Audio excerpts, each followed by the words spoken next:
voilà, vous êtes sur le plateau de Mondico Day, chers compatriotes, bonjour et bienvenue. Dans Mondico Day, votre petit déjeuner, pendant 2 heures du temps, nous sommes là pour vous, rien que pour vous. Alors aujourd'hui, nous allons parler de la cherté de la vie en RDC. Est-ce que la vie est-elle chère en République démocratique du Congo? Dans quel domaine, dans quel service la vie est-elle chère? Avec mes 2 invités qui sont habillés chèrement, si je peux dire comme ça.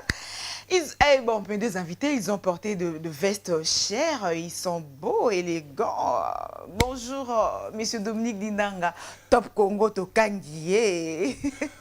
Bonjour Madame Nassia et bonjour à tous les amis téléspectateurs de Mondico Télévision et merci surtout pour l'invitation.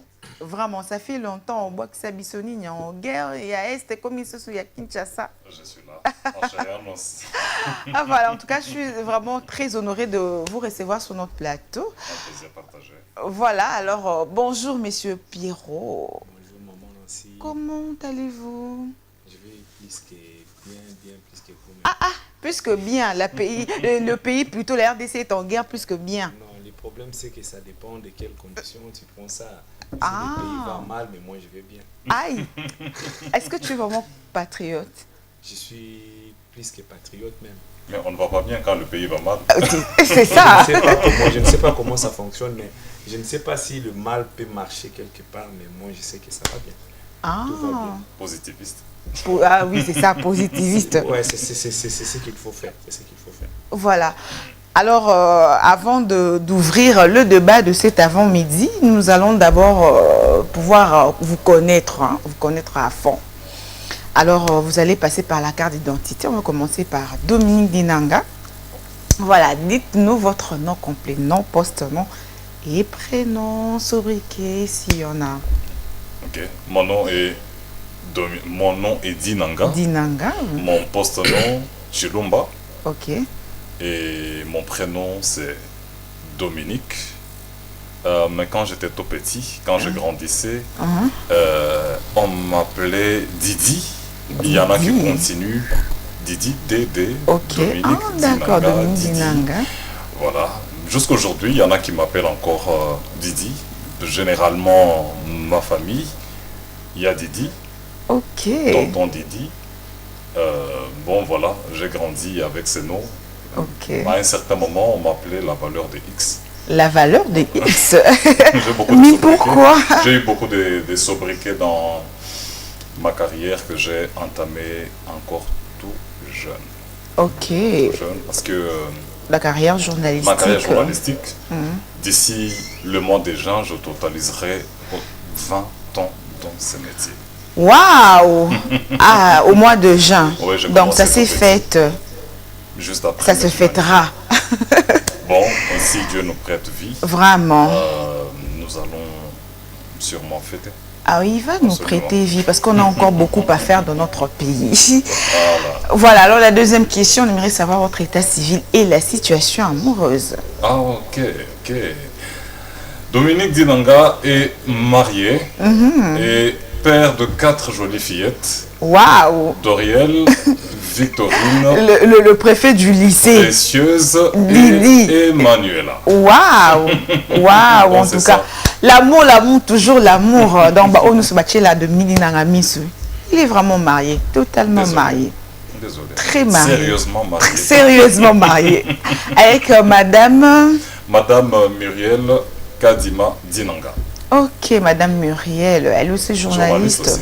Waouh! À la presse écrite, à la radio, à la télévision. Non seulement journaliste, pour une petite anecdote, non seulement journaliste, mais aussi mon ancienne camarade d'université. Waouh!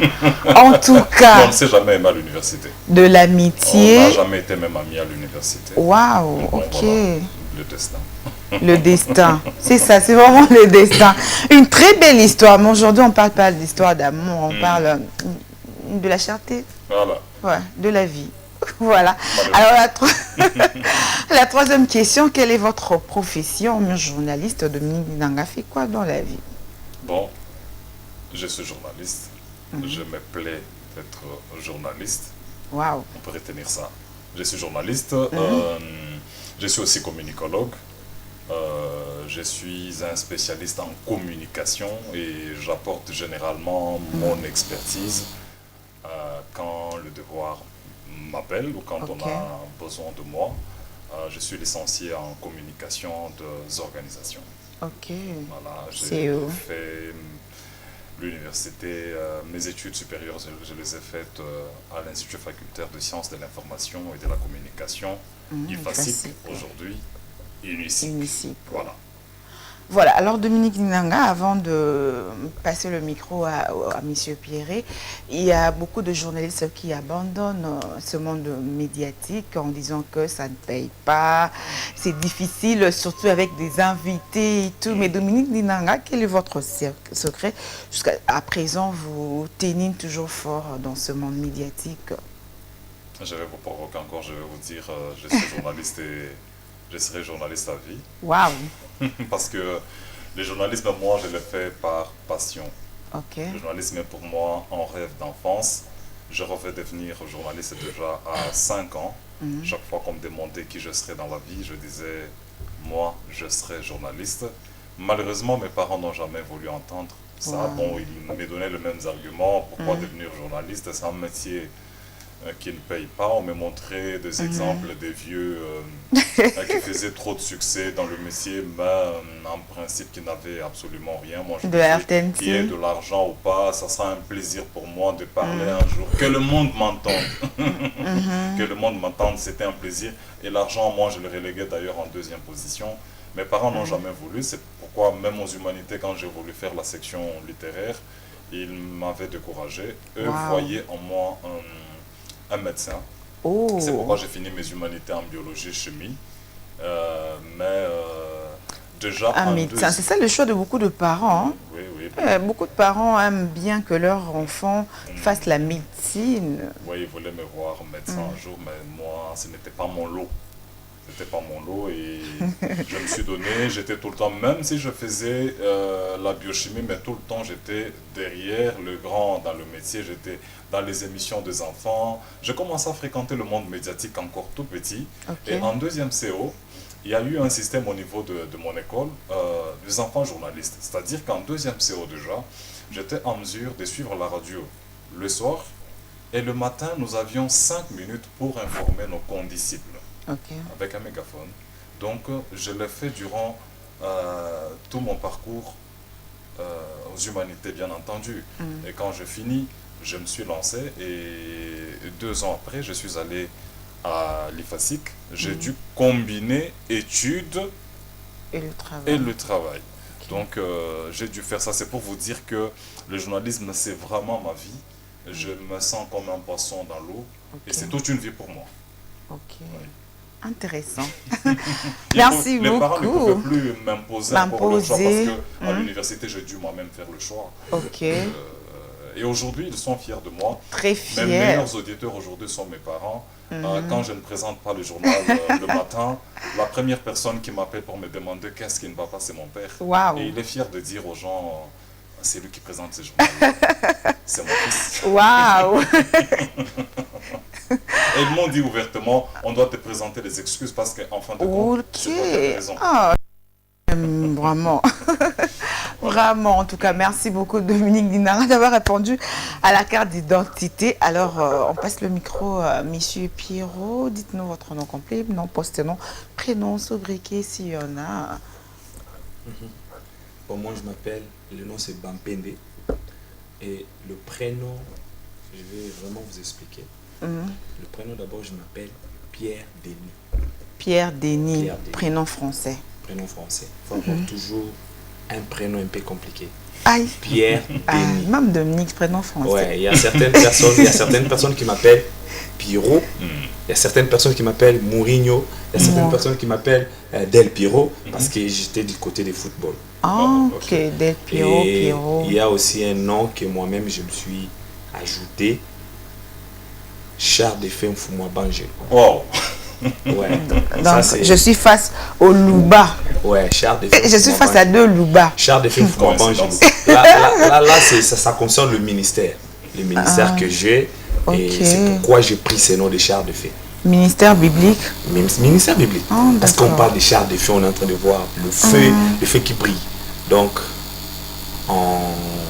pour conclure, mon nom c'est Pierre Denis Bampene. Le Pierre char de feu Denis. vient ensuite. Char de Héros, feu, ça vient c'est ensuite. votre sobriquet. Ouais. Ah, d'accord. Ouais, Char ouais. de feu. Ouais. Waouh. D'accord. En tout C'est cas- noté. En tout cas, le feu ne rate pas. Avec un pasteur. Le feu ne rate pas. Feu ne rate pas. Mais on envoie le feu à pas n'importe qui quand même. Ouais, normalement, on n'envoie pas les feux à n'importe qui. Mais il Aux y a- ennemis il y a- invisibles. Non, il y a certains endroits où il faut envoyer le feu. On l'a envoyé au Rwandais. Ouais, normalement. Moi, Non, pas de Rwandais, ce sont des ennemis visibles. Moi- Pas les M23, les collaborateurs de M23. Ok. Les ennemis invisibles, qu'on peut envoyer le feu. Non, moi j'étais en train de voir qu'on pouvait rassembler tous les chars de fête, comme nous, et on va nous envoyer à l'Est. On va briser le Rwanda. Voilà, alors la deuxième question, quel est votre état civil et la situation amoureuse? Je suis vraiment célibataire. Merci. Je suis vraiment célibataire. Vraiment, Donc, sérieusement en tout cas, célibataire. En tout cas, c'est aussi une opportunité hein, aux jeunes filles de tenter leur chance. Je suis libre. Bon, à la chapelle des vainqueurs, tu ne vois personne. Bon. Il y a de jolies filles, Ah, des servantes de Dieu. À la chapelle des vainqueurs, il y a de belles femmes, bien sûr, mais je tire pas attention. Ouais. Quelqu'un comme moi. Donc tu vas tirer attention avec nos téléspectatrices. Bon, mais c'est une opportunité à saisir. Il y a des opportunités qu'on ne rate pas dans la vie. Comme cette opportunité, tu vois que je suis un célibataire en dire. Non, pas. Il y a déjà beaucoup de candidats. En dire ça, c'est trop dire. Je peux dire que je suis célibataire, mais si quelqu'un me voit, il peut aussi tenter chasser, on ne sait pas. On ne sait jamais. Donc maman Azate. Ah, il n'y a personne. Il passera son numéro. Il y a Bien personne. sûr. Oui, à la fin, tu dois passer ton Ça numéro sera une box. pour des candidats. Ouais, ça sera une box quand même. Voilà, alors la troisième question, quelle est votre profession? Bon, normalement, d'abord, je peux dire que je suis aussi un influenceur. Influenceur sur Ouais. TikTok. Pas sur TikTok, Ah, sur ok. tous les réseaux sociaux. Ok. À part ça aussi, je suis caissier comptable Troika Service, là où je travaille. Et à part ça aussi, bon, en tout cas, je fais beaucoup de choses. J'ai aussi un ministère qui est en train de naître bientôt là. Ah, ok. Ouais. Dieu m'appelle à un ministère. Bientôt là, ça va éclater, mais nous sommes encore en train de se préparer. Ça, vraiment, Daddy. c'est- Donc ça- bientôt tu seras daddy. Bon, normalement, moi, j'aime pas ces mots-là, daddy, en tout cas. Nous serons bénis après cette émission. Bien. Jésus ne nous a jamais appelés. Jésus ne veut pas qu'on nous appelle des daddy. Dieu veut vraiment que nous soyons des serviteurs. Donc, je serai aussi un serviteur de Dieu qui viendra pour apporter une lumière. Aussi, qui sait, dans ces pays, il y a certaines personnes qui ont besoin des lumières. Alléluia, alléluia, alléluia, alléluia. Nous sommes déjà bénis. Nous sommes bénis. Voilà, alors parlons à présent de notre sujet du jour sur la cherté de la vie RDC, le coût de la vie en République démocratique du Congo. Je vais commencer par Dominique. Quand est-ce qu'on pourrait dire que la vie est chère? Oui, il faut le reconnaître. La vie est chère en République démocratique du Congo, et parler de la vie chère, c'est parler du pouvoir d'achat de Congolais qui est aujourd'hui en souffrance. Ok. Si il y a, je dirais, l'inadéquation ou L'inflation. l'incompatibilité, si vous me prêtez le terme, entre ce que touche le Congolais et ce que représente le marché, le coût des biens et services. Il y a une certaine disparité, c'est-à-dire que le Congolais ne parvient pas à tenir déjà les deux bouts du mot. Il faut parler du panier de la ménagère. Ok. Et cela, il y a beaucoup de facteurs à la base de cette situation. Si vous me le permettez, je peux Oui, vous énumérer. pouvez citer le produit, les services dans lesquels la vie est chère. C'est pratiquement dans tous les domaines. Dans tous les domaines. Pratiquement dans tous les domaines, la vie est chère. Je dis que la vie est chère, pas seulement parce que le produit coûte cher, mais parce que le Congolais, il n'y a pas une classe moyenne. Le Congolais ne sont pas, beaucoup de Congolais en fait, ne sont pas en mesure de tenir donc le coût de la vie. Ok.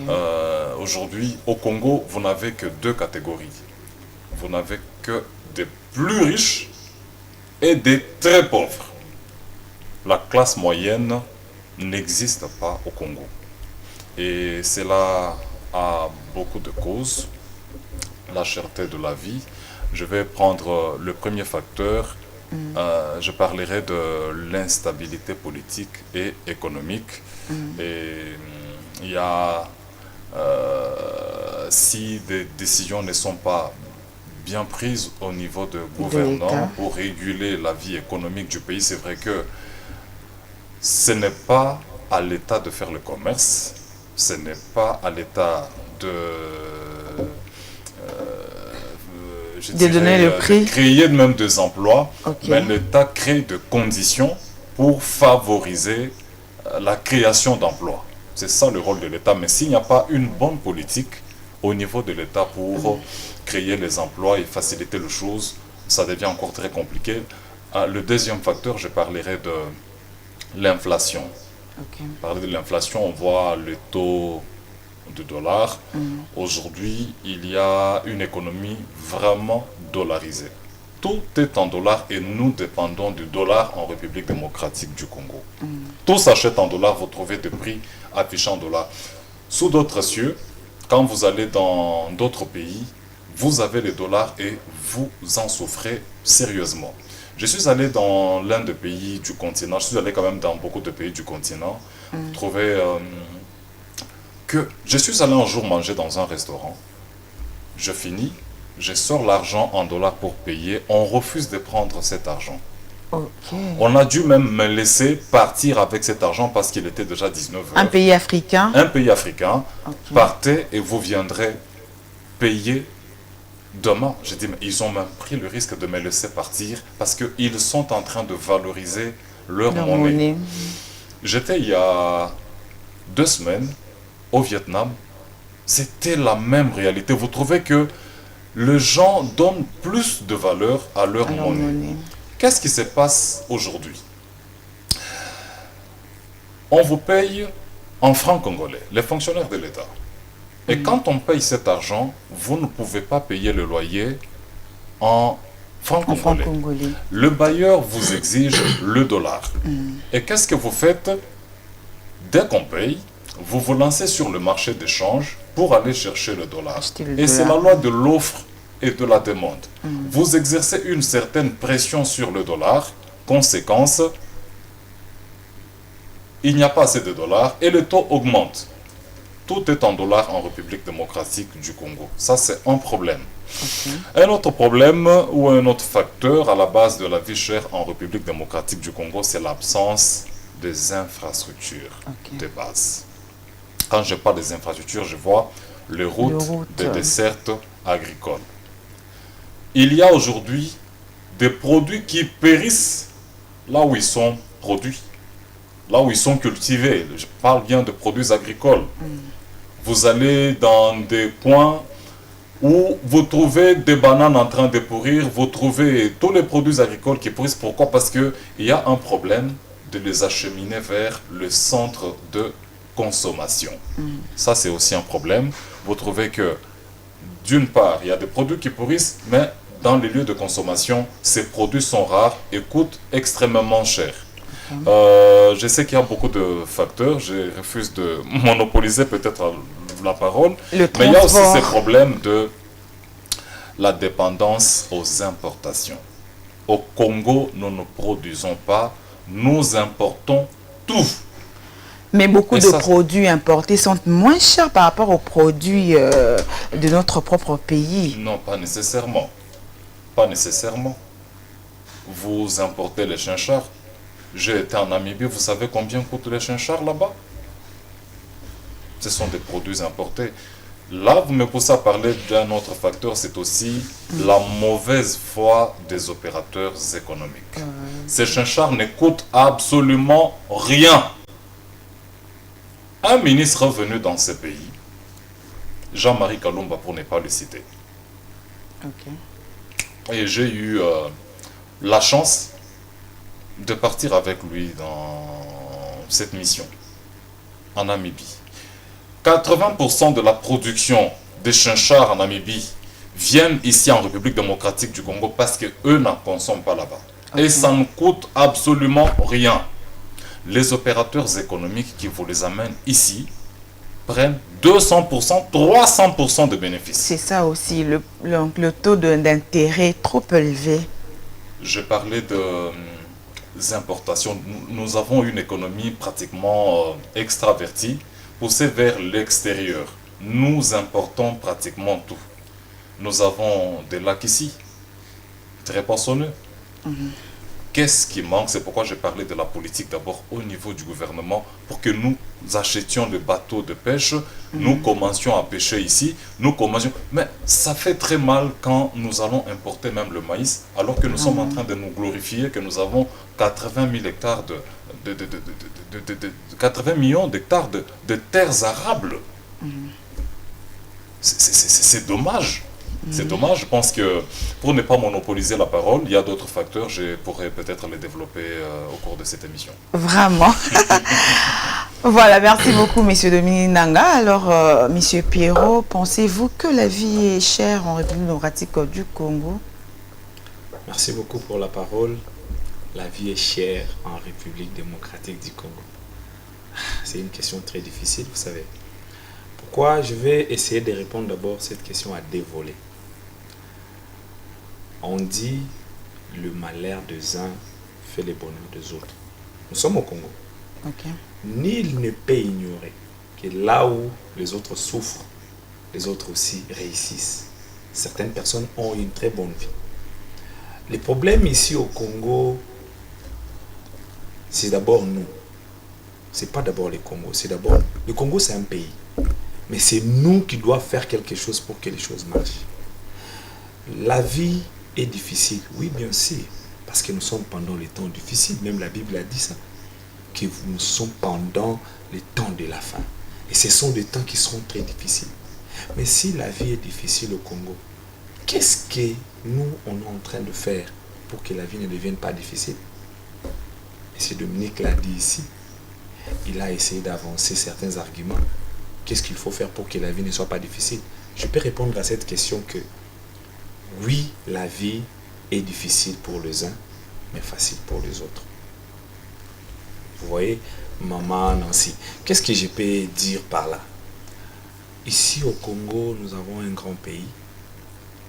On a beaucoup de terres non explorées. On a beaucoup de routes non découvertes. Moi, je suis Kassaïen. Je viens de là. Je vis chez nous là-bas au Kasaï. On produit des choses. Mais on m'a dit qu'ici à Kinshasa, on mange des choses qui viennent de Kasaï. Les choses vont venir vers quelle route? Donc, pas d'infrastructure. Pas d'infrastructure, mais c'est Dominique l'a souligné. Lubumbashi, il y a beaucoup de choses là-bas.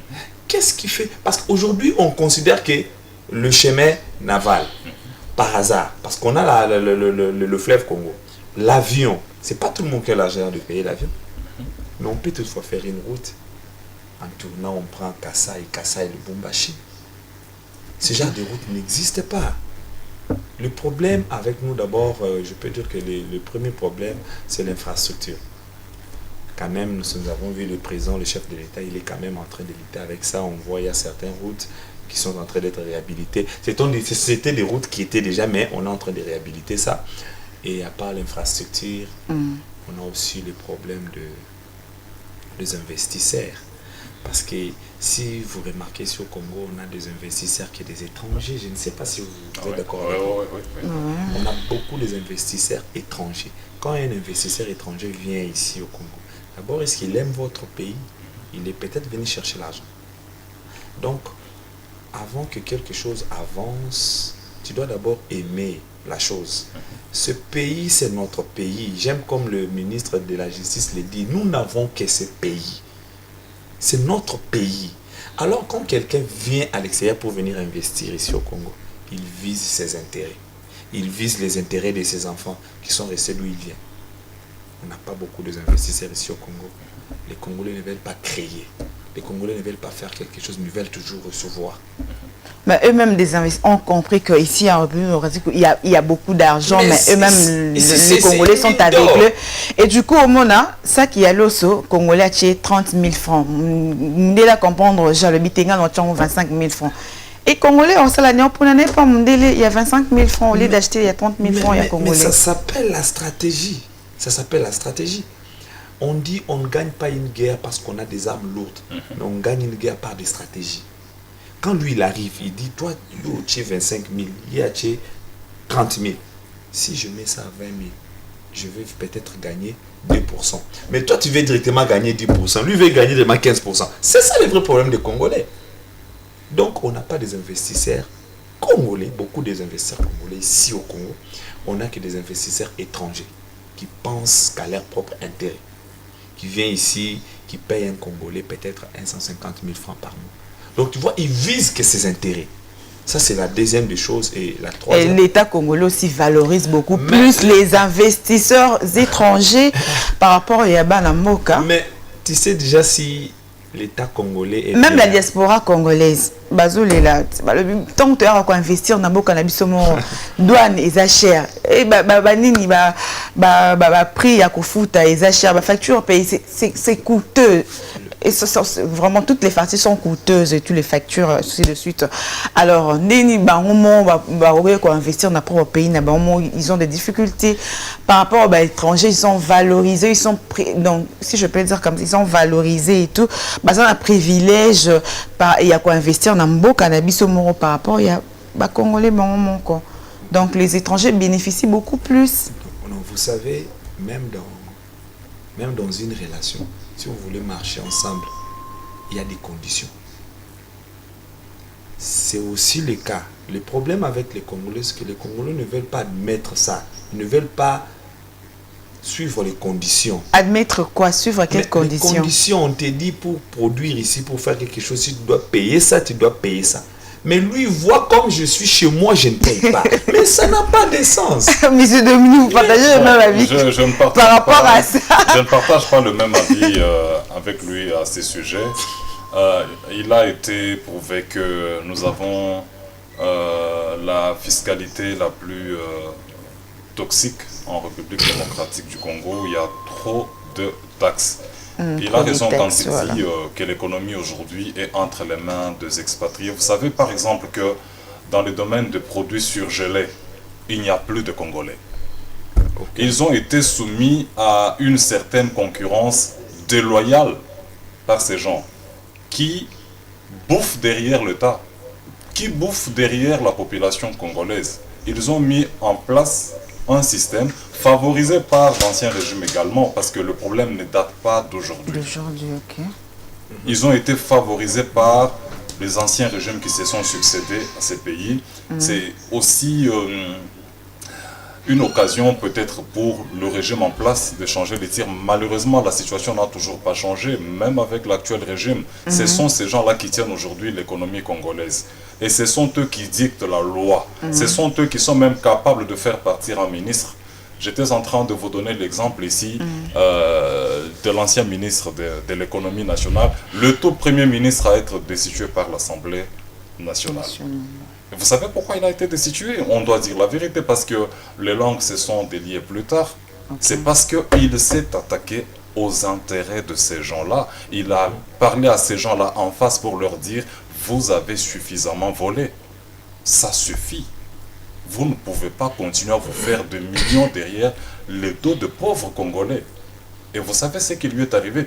Alors, il fallait carrément relancer les opérateurs économiques congolais dans le produit surgelé. C'est pourquoi le gouvernement a choisi, je ne défends pas ces projets, mais l'intention était bonne. Je suis d'abord congolais, patriote, avant d'être journaliste, surtout que dans ces studios, je n'ai pas la casquette de journaliste, mais d'invité pour me prononcer sur une question d'actualité, la vie chère en République démocratique du Congo, une question qui doit vraiment intéresser tout le monde et surtout interpeller ceux qui ont la décision ou le pouvoir entre leurs mains. Il dit ces gens ne peuvent pas gagner 300% de bénéfices, 200%, parce que même la loi qui régit le secteur en République démocratique du Congo ne permet pas aux opérateurs économiques de faire une marge de plus de 20% de bénéfices. C'est interdit, c'est en dehors de ça, viole la loi congolaise. Okay. Alors, nous payons un quota de poissons chinchard en Namibie. Nous prenons ces quotas. Le produit, nous le donnons aux importateurs, aux opérateurs économiques congolais. Et on leur impose le prix, le vrai prix, le juste prix. Okay. Conséquence, quand ils vont envahir le marché avec ces produits, ça va créer une certaine concurrence avec ceux qui gagnent 200%. Vous vous imaginez si les opérateurs, les étrangers viennent vous vendre par exemple 1 kilo, je ne sais pas combien ça coûte aujourd'hui, 1 kilo de poisson par exemple à, je dirais, 7000 francs. 7000 francs, et que les nationaux viennent avec ces mêmes produits et le vendent à 3000 francs. Ça va créer une certaine concurrence, ça va pousser même les expatriés qui se faisaient beaucoup de millions à baisser aussi leur prix. C'était ça. C'est-à-dire on leur donne ces produits à crédit, ils vendent, ils retournent l'argent, on va encore importer jusqu'à ce que le pays sera en mesure de commencer à produire localement. L'idée était très bonne. Malheureusement, l'idée a frôlé pratiquement les intérêts de ces expatriés qui ont tout fait. Ils ont même manipulé nos députés. Je sais de quoi je parle parce que ce sont les députés. Pour ne pas les citer, Daniel Safo a fini par révéler cela, qu'ils ont pris de l'argent à cette époque-là pour faire partir un ministre simplement parce qu'il a touché aux intérêts des expatriés. Ils doivent à l'État congolais plus de 140 millions de dollars après le contrôle économique. Ces gens-là vont approcher un ministre pour lui donner des pots de vin. Je sais de quoi je parle et j'ai toutes les preuves. Oui, oui, j'ai déjà entendu parler de ça aussi. Ils approchent le ministre. Si le ministre me suit, il peut vous le confirmer. Il peut vous le confirmer. Il peut même, vous pouvez même l'inviter, l'ancien ministre, bien sûr, vous pouvez même l'inviter sur ces plateaux. Il vous en dira plus. Ces gens amènent des pots de vin à un ministre pour leur annuler environ 100 millions. Ne reconnaître que autour de 49 millions. Au détriment des intérêts des Congolais. Vous comprenez? Ces gens dictent la loi ici. Et il est grand temps, c'est pourquoi le premier facteur que j'ai énuméré ici, quand je vous parlais de facteurs ou de causes de la vie chère en République démocratique du Congo, je vous ai parlé de l'instabilité politique et économique. J'irai même loin pour vous parler de la corruption et la mauvaise gestion. L'État doit être rigoureux, favoriser la production locale d'abord, mais surtout soutenir les nationaux. Ok. Parce que ces gens-là, comme mon frère le disait, Denis, je n'ai retenu que Pierrot. Denis Pierrot. Il disait, ces gens-là ne viennent pas pour nos intérêts. Ils viennent pour leurs intérêts. Ils vont investir chez eux. Donc, il est grand temps que nos gouvernants prennent les choses en main et favorisent les investissements nationaux. Voilà, alors, M. Dominique Ndanga, les prix ne sont pas fixes. Au moins, par exemple, on a marché à Upen, par exemple, on a marché à Upen, un pain coûte 1000 francs. Ok, on a marché à Delvaux, ce même pain coûte 500 francs. Ok, on a marché à Ozone, ce même pain coûte 300 francs. C'est question aussi de l'État congolais. Oui, j'ai parlé ici de la mauvaise foi aussi des opérateurs économiques. Mais ça, la faute incombe encore aux gouvernants.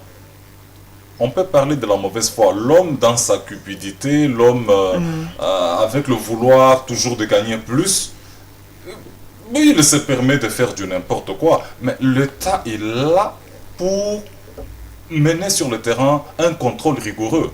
Aujourd'hui, on ne voit pas les inspecteurs économiques. Ce sont eux qui doivent aller sur le marché et sanctionner tous ceux qui s'adonnent à des prix exagérés. Bon, ils disent que le prix sont justifiés par rapport à la qualité de produit, les opérateurs économiques. C'est vrai que selon notre loi qui régit les secteurs de commerce en République démocratique du Congo, c'est celui qui offre le service ou c'est lui qui vend, qui fixe le prix. Mais il n'a pas tout le pouvoir. On vous donne maintenant une marge. La marge ne peut pas aller au-delà de 20%. Quand vous allez au-delà de 20%, il faut qu'il y ait une force pour venir vous en empêcher. C'est là l'importance des inspecteurs économiques. Ok. C'est un peu ça. Voilà. Alors, Monsieur Pierrot, Monsieur Dominique a beaucoup plus épinglé sur l'alimentation, les infrastructures. Et en parlant de l'immobilier, au foot, il a raté. L'immobilier en RDC coûte moins cher, je vois, dans votre quartier. Hein. Non, pas à l'IPEN. Pas à l'IPEN? Pas vraiment à l'IPEN. L'IPEN, c'est cher. Un studio de $60 à l'IPEN, à Massina, tu l'auras à $20. À $20, tu es sûr? Oui, c'est la vérité. Tu dois me donner le nom de ce quartier de l'avenue, là où les studios coûtent $20. Je ne sais pas. Je suis quand même seulement en train de donner. Tu as estimé? Non, je n'estime pas parce que j'ai passé du temps à Massina. J'ai passé du temps à Bibois. Une maison de chambre à salon. À Bibois, c'est $25, $30. Mais ici à l'IPEN, tu dois déjà payer des $150, $100. Tu vois cette différence-là? Moi, je ne sais pas, c'est dit à quoi, je ne sais pas. Peut-être c'est le milieu, c'est les quartiers, en tout cas, je ne sais pas. C'est comme ça. Peut-être. C'est comme ça. En tout cas, je ne sais pas. Pour moi, je ne sais pas ce que je peux dire, mais moi aussi, je condamne l'État congolais. Il faut suivre vraiment ce genre de choses de près. On venait de nous dire d'ailleurs dernièrement que non, il n'y aura plus de garanties allant de 6 à 9 mois. Désormais, c'est 3 mois. C'est une maison commerciale. Désormais, c'est 3 mois. Moi, dernièrement, il y avait quelqu'un, des proches qui cherchait... Oui, il y a même eu de publicité. Qui cherchait une maison et qui a demandé garantie combien? 9 mois. Maintenant, quand quelqu'un te donne une garantie de 9 mois, comment d'abord va commencer à vivre? Tu vois que nous, les Congolais, on se tue entre nous. Comme quelqu'un qui était en train de dire que la RDC ne lutte pas contre le Rwanda, mais la RDC lutte contre lui-même. Lui-même. Donc, le problème, c'est que l'État congolais doit veiller sur ce genre de choses. Et moi, je trouve mieux même à faire que on doit commencer à payer nos maisons en francs congolais. On ne valorise pas les francs congolais.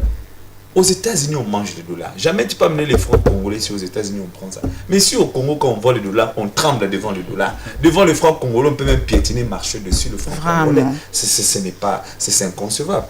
Donc, on doit valoriser notre propre monnaie. Là où je travaille, quelqu'un qui vient faire un transfert d'argent, il envoie $100. Il est envoyé en Angola. La personne qui reçoit l'argent en Angola, là-bas, il mange les kwanza. On lui dit, sur $150 que j'ai envoyé, il a réussi. Si c'est 40 000 kwanza, il se fâche. Comment c'est un montant comme ça? J'ai dit, ok.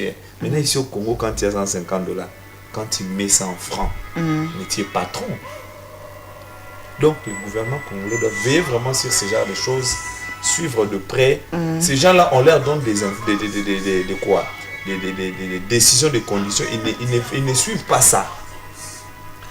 L'État congolais parle et ne font rien. L'État congolais parle et ne font rien. Pour que ce genre de choses fonctionnent, il faut qu'il y ait un suivi. Chercher des gens. Les gens suivent ça de près. Quand je viens donner l'argent, il y a quelqu'un de suivi qui est là. Et quand je donne l'argent, c'est 9 mois. Mais vous avez dit 3 mois, non? Il faut qu'il y ait ce genre de personnes. Il faut qu'il y ait ce genre de personnes. En tout cas, c'est important. C'est vraiment important que l'État a l'année là, suivi ça là. C'est très important. Et en plus, il y a encore une chose. Quand il y a la guerre ou bien quand il y a une épidémie qui ronge le pays et il y a augmentation de prix dans différents marchés, n'est-ce pas, M. Dominique Ninanga? Effectivement. Surtout actuellement, oui, actuellement, il y a, nous savons ce qui se passe dans l'est de notre pays. Ça se passe à l'est, mais ici, il y a augmentation de prix dans différents marchés, de produits, de services. Exactement. Je vous ai parlé ici de... Vous avez parlé de l'épidémie, nous avons connu l'épidémie de Covid ici. Et la crise mondiale avait fait que la vie coûte encore plus cher ici en République démocratique du Congo parce que, comme je le disais, nous avons une économie vraiment extravertie et tournée plus vers l'extérieur. Et quand il y a une crise à l'échelle mondiale, elle affecte notre économie. Il n'y a pas seulement la crise Covid, il y a eu aussi la guerre en Ukraine. Hein? Il y a eu guerre en Ukraine, mais cette guerre a eu des conséquences terribles. Ça a impacté sérieusement notre économie. Pourquoi? Parce que nous dépendons de l'extérieur. Et puis, une autre conséquence de la dépendance de l'extérieur, c'est que, vous savez, quand vous ne produisez rien, vous n'exportez rien. Parce que ce sont les exportations qui vous permettent aussi d'amener le dollar ici. D'amener le dollar ici, c'est quand vous vendez à l'extérieur que cela vous ramène le dollar. Mais ici, c'est plutôt l'inverse. Nous importons plus. Et pour importer, nous devons importer en dollars. C'est-à-dire que les commerçants vendent en francs congolais, mais pour aller acheter à l'extérieur, il faut convertir ces francs en dollars. Vous exercez une certaine pression sur le dollar. Et c'est ce qui fait que le dollar devienne rare, et plus ils sont rares, plus le taux aussi augmente. Il devait y avoir équilibre s'il y avait plus d'exportation que d'importation. Mais comme nous ne produisons presque rien ici, même le maïs, nous importons, même les aiguilles ici, nous importons même le cure-dent. Vous pouvez vous imaginer un bon? Et vous dites que nous avons la deuxième forêt. Vous importez même le cure-dent. Le papier ici, vous les importez. Comment espérer que la vie devienne moins chère si vous ne savez pas produire localement? Et le Congolais, nous sommes aussi de paresseux. Nous ne devons pas aussi tout mettre sur les épaules du gouvernement. Il y a quelqu'un qui disait, mais avant de demander ce que le gouvernement fait, le pays fait pour vous, demandez-vous d'abord ce que vous faites pour le pays. Nous sommes paresseux, nous attendons aujourd'hui. Nous ne savons même pas créer. Parce que le rôle du gouvernement, je le disais ici, n'est pas de faire le commerce. Le rôle du gouvernement n'est pas de créer les emplois, mais c'est de plutôt mettre des conditions pour les investissements locaux. Mais nous devons saisir cette opportunité. Le gouvernement peut peut-être alléger la fiscalité. À un moment, j'ai appris que le gouvernement avait décidé pratiquement de baisser le taxe ou annuler pratiquement toute la fiscalité par la fiscalité pour toute importation de maïs. Parce que ça rend aussi la vie plus chère. Pas quand il y a eu cette rareté. Mais combien d'opérateurs économiques se sont lancés et qu'est-ce que cette mesure a produit? Pratiquement rien, parce qu'elle n'a pas été suivie par une certaine volonté de Congolais de faire mieux. Donc, je vous assure, si chacun ne prend pas ses responsabilités, les choses vont continuer. On attend tout du gouvernement. Vraiment. Et le gouvernement, quand il ne fait rien aussi, c'est le statu quo. Tous au corrompant. C'est pour cela qu'il n'y a pas beaucoup de production pour les nationaux que pour les expatriés. Exactement. Exactement, et ce sont les expatriés qui dictent leurs lois. Vous avez parlé ici de problèmes de loyer. Le loyer. mais c'est un domaine aussi où le gouvernement ou les autorités sont démissionnaires. Vraiment. Ils ne contrôlent rien. Le coût du loyer s'ajuste par rapport aux emplacements. Oui. Bon, ce n'est même pas ça, mais ça devait quand même être régi. Il fallait quand même un contrôle sur le terrain aussi. Aujourd'hui, tu te réveilles d'un bon matin, mon studio, je vais le louer à $200. À $200, 250, le locataire 300, ne va même pas un signer studio. un contrat de... il n'y a pas de contrat de bail. Il n'y a pas de contrat de location. On appelle ça comment? Contrat de location ou de bail? Contrat de bail. Contrat de bail. Qui se signe donc à la maison communale. Vraiment. Et n'oubliez pas qu'il y a aussi l'impôt. On appelle ça comment? Impôt sur les revenus locatifs, quelque chose comme ça, qui le paye ici au Congo, parce que l'État vit aussi de ça. Nous volons aussi l'État. Vraiment. Donc je pense qu'il est grand temps que chacun prenne conscience, que les gouvernants prennent conscience, qu'ils fassent leur part et que nous, Congolais aussi, fassions notre part. Investissons dans le secteur agricole. Par exemple, il y a des gens qui ont des moyens ici, mais qui ne veulent pas investir dans l'agriculture. Vous attendez que l'État investisse pour vous? Non, ça ne se fera pas. Mais aujourd'hui, nous voyons beaucoup d'entrepreneurs qui s'intéressent beaucoup plus à l'agricole. Non. C'est un domaine qui n'est pas... Nous importons mais même... ils sont limités. Nous importons même le maïs. Et nous nous glorifions d'avoir des millions de terres arables. Ça ne va pas. Vraiment. Le riz, nous importons. Qu'est-ce que nous n'importons pas au Congo? Le jus en bouteille plastique. C'est ça le problème. Made in Congo. Moi aussi, je trouve que s'il y a un autre problème, ici au Congo, si on dit toujours que ce sont les étrangers qui occupent le marché, qui gagnent le marché, le vrai aussi problème des Congolais, c'est de ne pas oser. Il y a des gens qui ont de l'argent, qui ont des moyens, mais qui ne veulent pas oser. Ah, si je fais ça, est-ce que je vais gagner? Il a peur d'oser, qui risque rien à rien. Il laisse le marché aux étrangers. Un étranger vient avec un peu d'argent, il ose avec le peu qu'il a, et tu les vois progresser dans ses affaires, et tu commences à l'envier de loin. Il faut que j'aille beaucoup d'argent. Non, il faut commencer petit, il faut chercher quelque chose pour commencer. Donc le vrai problème aussi, c'est nous, les Congolais, on ne veut pas oser.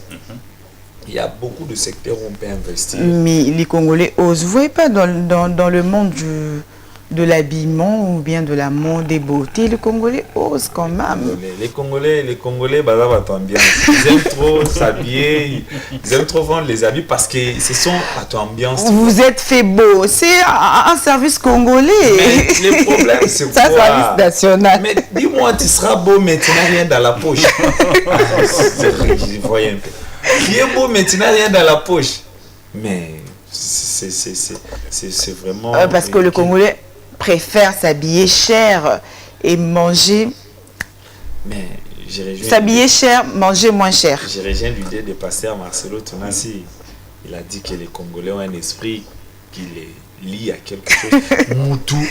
Tu cherches polémique tu veux faire quoi? Il veut remuer le couteau dans la plaie. Je ne suis pas vraiment dans cette polémique, mais je rejoins vraiment seulement son idée. Il avait dit les Congolais peuvent s'habiller cher, mais zéro en banque. Quelqu'un qui porte une veste de 1500 $, mais qui n'a rien investi. Maintenant, quand tu vas porter cette veste de 1500 $, tu vas manger quoi? Tu vas vivre comment? Bah, tu vas manger une veste. Maintenant, ton ventre là va accepter que tu avais une très belle veste. C'est ça le problème. C'est ça le problème. Le problème aussi dans ces pays, c'est la distraction. Totale. Le loisir. Total. Okay. Moi, je ne peux pas comprendre que dans ces pays, qu'il y ait des marches le matin pour condamner l'agression rwandaise, et le qu'il y ait eu d'actes de pillage. Et le soir, tu passes à Bandal, les gens sont là en train de danser. Mais ils ont faim, mais ils sont là en train de danser. Où est-ce qu'ils trouvent cet argent? À la maison, on n'a rien mangé. Hein. Les enfants sont en train de broyer du noir à la maison. Vraiment. Papa, lui, est en train de se taper tout un casier de... Il est mon pas à Bandal pour marcher. Où est-ce qu'ils ont eu... Bon, moi, en tout cas, vous savez pourquoi on peut répondre qu'au Congo, les gens ne souffrent pas. Quand on dit les gens souffrent, mais le soir, là, la nuit, les boîtes sont pleines. Ouais, toutes les terrasses pleines. Les terrasses pleines. Mais dis-moi, comment les gens peuvent souffrir? Voilà. Les gens commencent à boire à 6 heures. Je passe à bon marché là un jour. À 6 heures, je trouve des gens déjà ivres. Alors les gens vont dire que le pays va mal. Le pays va mal. Non, il y a les moyens. Il faut donner encore une chance à la RDC. Non, mais nous donnons la chance, c'est notre pays, c'est le seul pays que nous avons. Tout à fait. C'est le seul pays que nous avons. Et puis, nous pensons que l'argent, il n'y en a qu'en politique. Demandez à tous ces enfants en bleu-blanc, faites juste, vous êtes journaliste, tendez votre micro à ces enfants-là. Dis, qui veux-tu devenir dans la vie? Je veux devenir député. Je veux devenir ministre. On pense que c'est en politique qu'il y a l'argent. C'est en politique qu'on peut se faire des millions. Mais tu n'entendras pas un enfant te dire « Je voudrais devenir un jour un grand opérateur économique ». et ils grandissent avec ça. Il faut inculquer. C'est là où l'école doit aussi aider. Faire comprendre aux enfants que l'argent, il n'y en a pas seulement en politique, mais l'argent, on peut le créer par l'investissement. S'ils grandissent déjà avec ça dans leur mémoire, et je pense que les choses peuvent aller un jour. Voilà, on espère toujours. Alors, nous sommes arrivés à la fin de notre émission. Dominique Dinanga, déjà, un dernier mot pour aujourd'hui. Bien sûr que oui, parce que ce sujet, en tout cas, il y a encore beaucoup de questions. Je croyais qu'on avait encore beaucoup de temps. Parler de la vie chère, on ne pouvait pas toucher tous les aspects Vraiment. en si peu de temps, mais je vais y aller très vite pour quelques pistes de solutions. La première piste de solution, je parlerai du renforcement de la gouvernance. Le gouvernement doit prendre ses responsabilités, réguler l'activité économique et surtout faire respecter les lois qui régissent le secteur économique en République démocratique du Congo, parce que c'est la récréation. Ce n'est pas normal aujourd'hui que l'économie soit entre les mains des expatriés et qui dictent leurs lois. Tout à fait. Qui dictent leurs lois, même sur le gouvernance, ce n'est pas bon. Il faut qu'il y ait renforcement de la gouvernance. La deuxième piste de solution, je vais parler de l'investissement dans le secteur des infrastructures. Il faut construire les routes de dessert agricole pour transporter les produits vers le centre de consommation, et cela va concourir à faire baisser le prix de ces produits. Troisième piste de solution, je vais parler de la diversification de l'économie. Aujourd'hui, on est beaucoup plus tourné vers le minerai. Mais le minerai ont une courte durée parce que les minerais s'épuisent.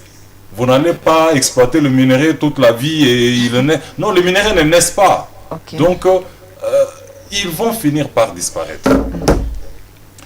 En parlant de la diversification de l'économie nationale, qui est d'ailleurs l'un des piliers du second mandat du président de la République, je vais voir le secteur agricole. Investissons dans l'agriculture. Beaucoup d'États du monde aujourd'hui qui se sont développés, c'est grâce à l'agriculture. Et puis, la promotion de l'entrepreneuriat, c'est aussi une piste de solution, et la stabilisation monétaire.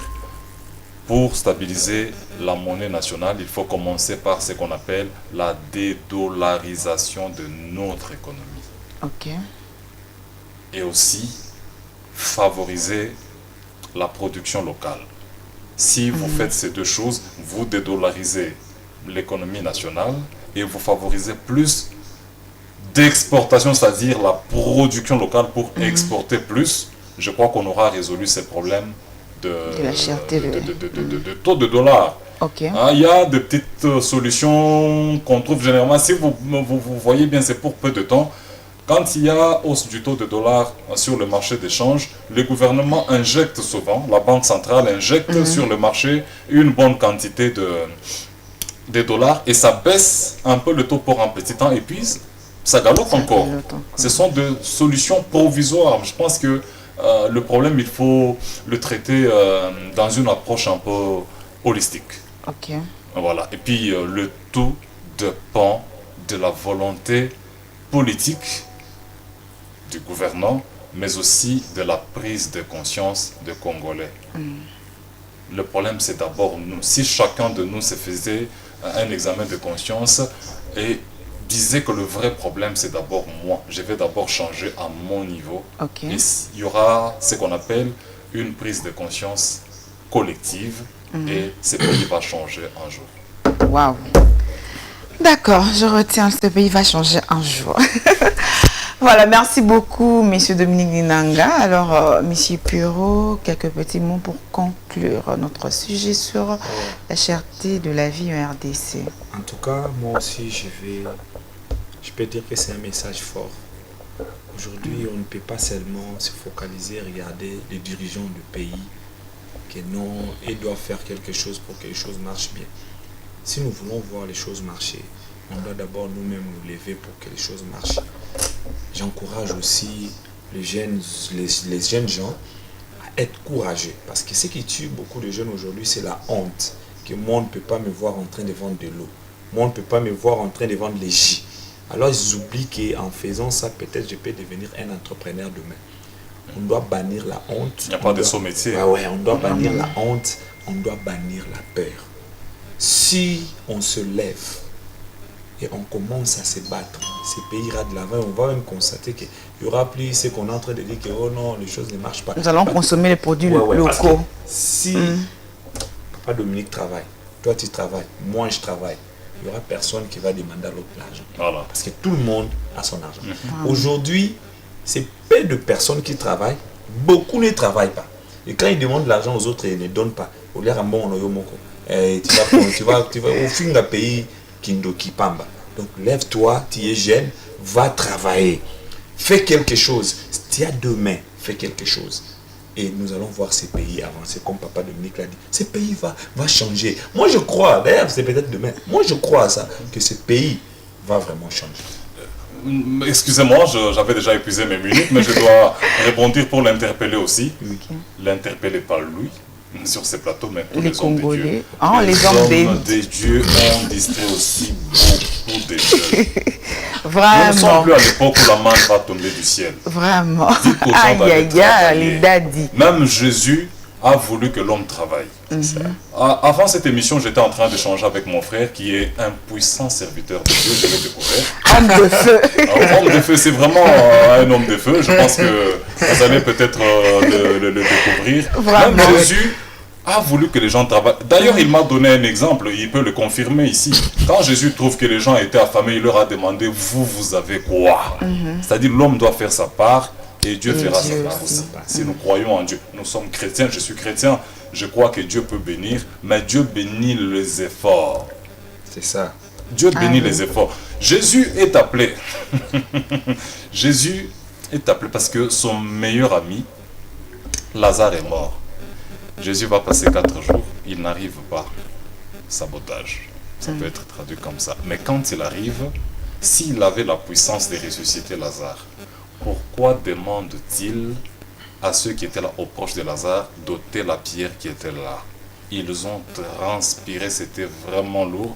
Et c'est quand ils ont fini d'ôter la pierre qui était là, que Jésus a dit, Lazare sort. Ça veut dire quoi? Travaillez d'abord, faites votre part, et Dieu fera la sienne. Dieu bénisse le Congo. Amen. Avec nos compatriotes de l'Est, victimes de cette guerre d'agression rwandaise. Nous sommes avec vous. Toko pamoja. Amen, amen. Je voulais aussi profiter, je sais que mes minutes sont déjà vraiment mais je voulais seulement profiter d'1 minute à lancer cette invitation. La grande chorale, la chapelle de Vainqueur, parce que moi je suis de la chapelle de Vainqueur, je suis la famille de la chapelle. J'espère qu'elle aussi de la chapelle. Bien sûr que oui, sauf Dominique qui n'est pas de la chapelle de Vainqueur. La grande famille, la chapelle de Vainqueur. Kinsuka. Nous sommes des Ipen et c'est Kinsuka. Ils organisent un grand concert. On appelle ça méga concert. Ça sera le 2 mars. Papa Dominique, vous êtes invité. Là-bas, on va célébrer Dieu. On va louer Dieu. Et il y aura un invité surprise. Pas même invité surprise. Il est déjà là. Notre Mbiaka de la musique. Papa Denis Ngonde. Il sera là. Et il y aura aussi des invités comme la chapelle de Vainqueur Ipen, la chapelle de Vainqueur Limité. Donc, soyons là tous les 2 mars avec la grande chorale chapelle de Vainqueur Kinsuka. On va célébrer Dieu et on va louer Dieu. En tout cas, Dieu sera au rendez-vous. Et les choses vont changer. Voilà. En tout cas, merci beaucoup Dominique Nanga d'avoir répondu à notre invitation. C'est à moi. Merci, Monsieur Pierrot Denis, d'avoir répondu à notre invitation. Le plaisir est partagé. On se retrouve prochainement, peut-être avec un autre sujet, concernant toujours notre beau pays. Hein. Nous devons donner la chance à la République démocratique du Congo, Dominique Nangalo-Bara, tout banga, répétons tout, Ekobonga. Voilà, merci pour votre aimable attention. On se retrouve prochainement avec un autre numéro. Bye bye. Voilà.